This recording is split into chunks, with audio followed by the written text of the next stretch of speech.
Ons gesels vandag oor Kersfees. 'n Ryk man en sy seun was lief daarvoor om seldsame kunswerke te versamel. Hulle het alles in hulle versameling gehad, van Picasso tot Raphael. Hulle het dikwels saam gesit en die groot kunswerke bewonder. By geleentheid het daar egter 'n tragedie plaasgevind.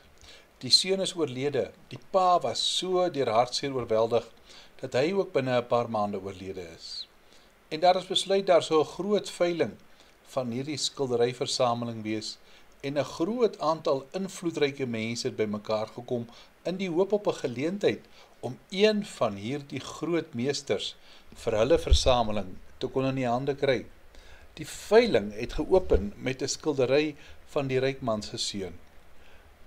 Die afslaer het met sy hamer geslaan. Ons sal die bod begin met hierdie skildery van die man se seun. En wie sien kans om hiervoor te bie? Daar was stilte. Toe skree 'n stem agter in die vertrek: "Ons soek na die beroemde skilder se werke. Kom ons slaan hierdie een oor."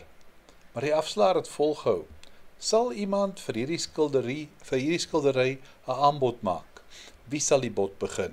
En jy weet hoe daardie mense, afslaers, kan funksioneer. Wie sal dit doen?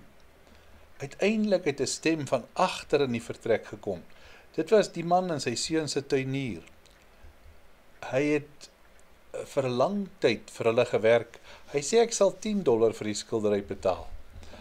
Die afslaer het gesê ons het $10. Wie is bereid om 20 te gee? Die skare het nou kwaad geword. Hulle wil nie die skildery van die seun hê nie.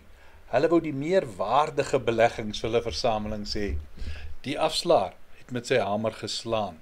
Hy het gesê 1 keer, 2 keer verkoop vir $10. 'n man wat in die tweede ry gesit het, het geskree: "Nou kan ons aangaan met die versameling." Die afslaer het sy hamer neergesit. "Ek is jammer, die veiling is verby," het hy gesê. "Ek was nie toegelaat om dit voor die tyd te sê nie, maar daar's 'n spesifieke bepaling. Slegs die skildery van die seun sou opgeveil word. Wie ook al daardie skildery gekoop het, sou die hele boedel erf, insluitende al die ander skilderye. Die man wat die seun geneem het, kry alles. En jy weet, ek vertel dit vir jou, want dis 'n prentjie van ons verlossing. Baie sal die geskenk van die Christuskind oorslaan, omdat iets anders vir hom aantrekliker lyk. Maar hulle doen dit sonder om te besef dat dit uiteindelik slegs diegene sal wees wat die seun geneem het, wat alles gaan kry.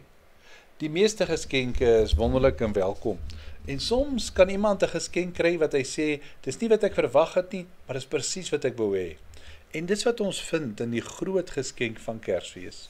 God het presies geweet wat om vir ons te gee. Niks wat jy gaan kry hierdie Kersfees kan vergelyk word met dit wat God vir ons gegee het nie. Vir ons is 'n kind gebore. Vir ons is 'n seun gegee. Die heerskappy is op sy skouers. Hy sal genoem word wonderbare raadsman, magtige God, ewige Vader, vredevors. Aan sy heerskappy, aan sy vrede sal daar geen einde wees nie.